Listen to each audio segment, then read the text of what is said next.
ቅዱስ አሐዱ አምላክ አሜን።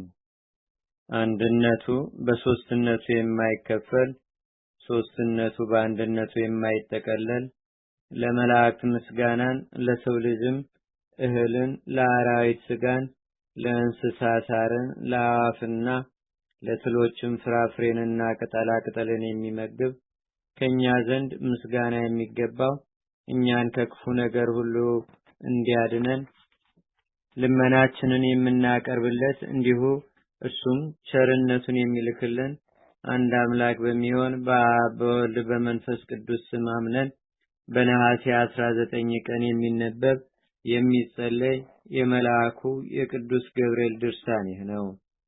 ጸሎቱና በረከቱ በአገራችን በኢትዮጵያ በሕዝበ ክርስቲያኑ ሁሉ ላይ ለዘላለሙ አድሮ ይኑር አሜን። ከነገደ ይሁዳ ወገን የሆነ ኢያቄም የሚባል አንድ ሰው ነበረ። ሚስቱም ከአሮን ልጆች ወገን የሆነች ሐና ትባላለች። ሁለቱም ባልና ሚስቶች ኦሪት በፍጹም ልቡና በፍጹም ሐሳብ ሁሉ እግዚአብሔር አምላክን ወደደው ብላ እንደተናገረች ፍጹማን ደጋጎች አምላካቸውን የሚፈሩና በፍጹም ልቦናቸውም እግዚአብሔርን የሚወዱ ነበሩ። ዳግመኛም ኦሪት ባልንጀራህን እንደራስህ ውደድ እንዳለችና ጌታን በወንጌል በእነዚህ ትእዛዛት ኦሪትና ነቢያት የጸኑ ናቸው እንዳለ ይህንኑ ትእዛዝ ተቀብለው ባልንጀራቸውን እንደራሳቸው የሚወዱ ነበሩ። ነገር ግን ልጅ ባለመውለዳቸው ምክንያት ያዝኑ ነበር። የእስራኤል ወገኖች ልጅ ያልወለደውን ብዙ ተባዙ ምድርንም ምሏት ብሎ እግዚአብሔር የሰጠውን በረከት ያጣ ነው እያሉ ይነቅፉ ነበርና በዚህም እያዘኑ ብዙ ዘመን ኖሩ። የሐናም ዕድሜዋ 60 ዓመት ደረሰ።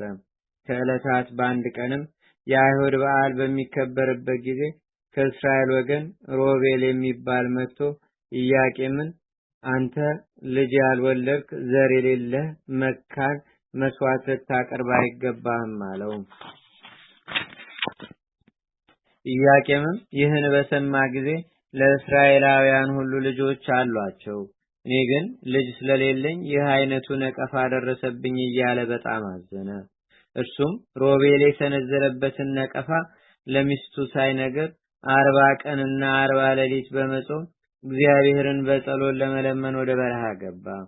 ከዚያም እግዚአብሔር የለመንኩትን እስኪሰጠኝ ድረስ እህል ውሃ ፈጽሞ አልቀምስም፣ ጸሎቴ መብልና መጠጥ ይሁነኝ እንጂ በማለት ቁርጥ ሐሳብ አደረገ።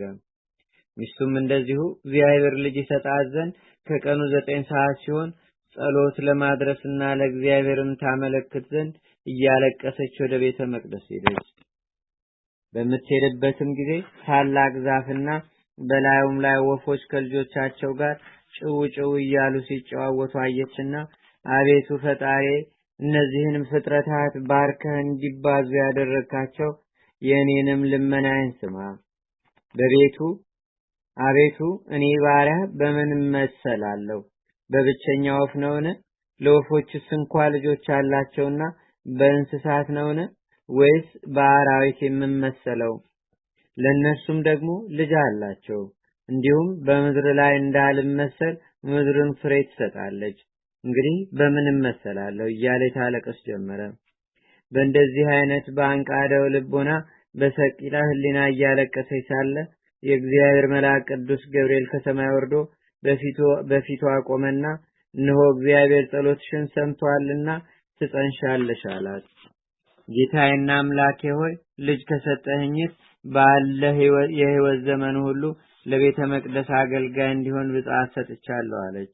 ከዚህም በኋላ መልአኩ እነሆ አሁን ባልሽ ከበረሃ ጠቦት ይዞ ይመጣልና እርሱን አዘጋጅተሽ ተመገቢው አላት። ቀጥሎም የእግዚአብሔር መልአክ ቅዱስ ገብርኤል ኢያቄም ወዳለበት ሄዶ እግዚአብሔር ልመናህን ተቀብሏል፣ ጸሎትህንም ሰምቷል፣ ስለሆነም ሐና ሚስት ትጸንሳለች አለው። ኢያቄምም ይህን ምስራች በሰማ ጊዜ ታላቅ ደስታ ተሰማውና እግዚአብሔርን አመሰገነው።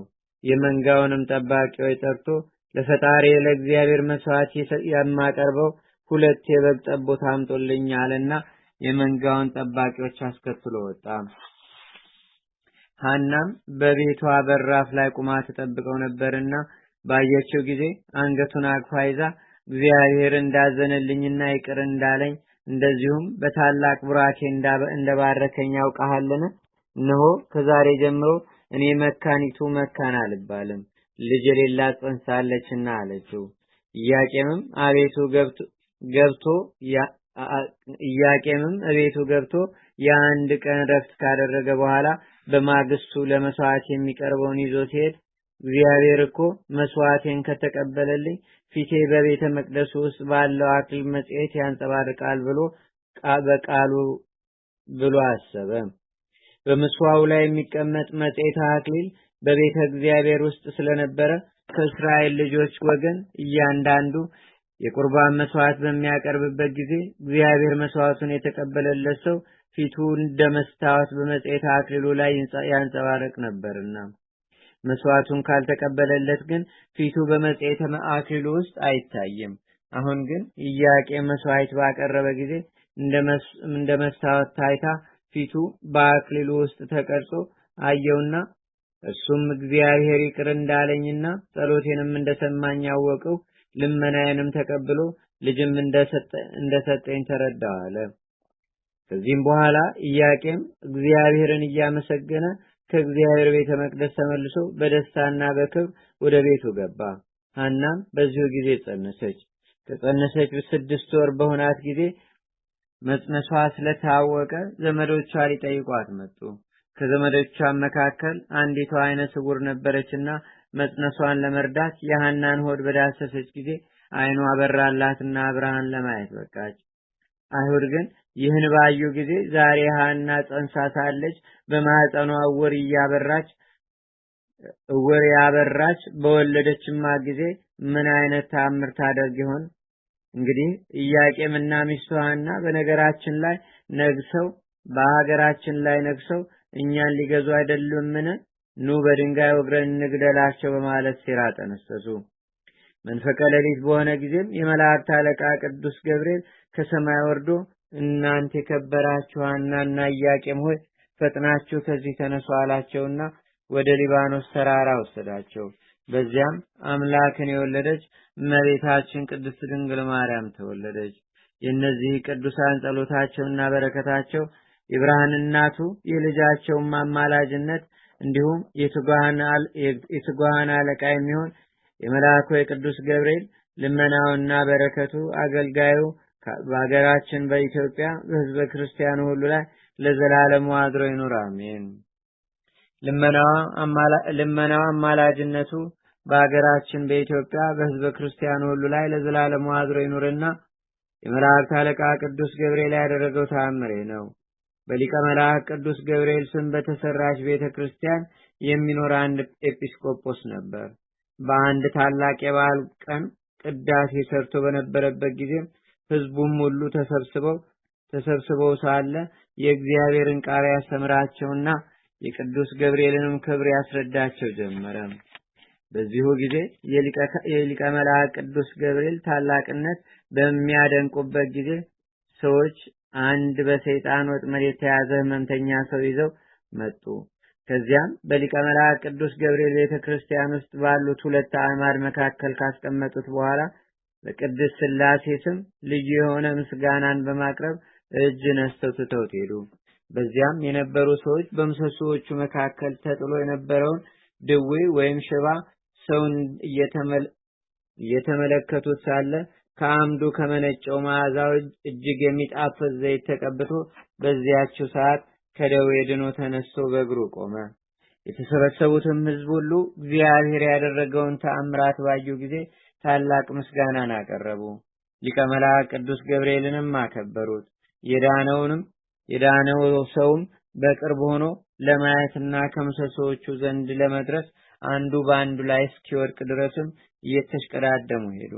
ያም ጋኔን ያደረበት መጻጉ ሰው ከመካከላቸው ተነስቶ እንደ ፈረስ እየሮጠ ሲሄድ ያዩ ሰዎች ሁሉ እጅግ በማድነቅ መላእክትን የፈጠረ እግዚአብሔርን አመሰገኑ።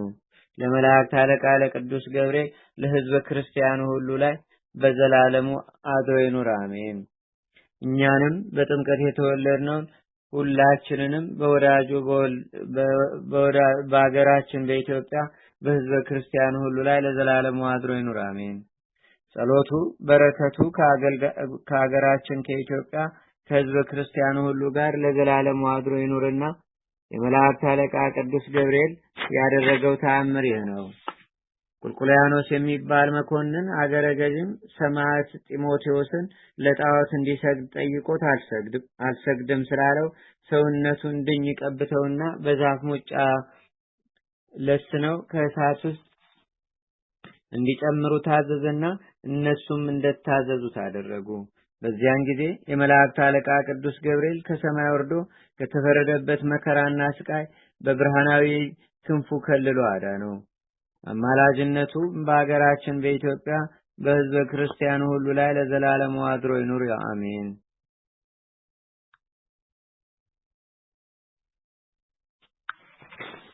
አማላጅነቱ በአገራችን በኢትዮጵያ በሕዝበ ክርስቲያኑ ሁሉ ላይ ለዘላለሙ አድሮ ይኑር አሜን።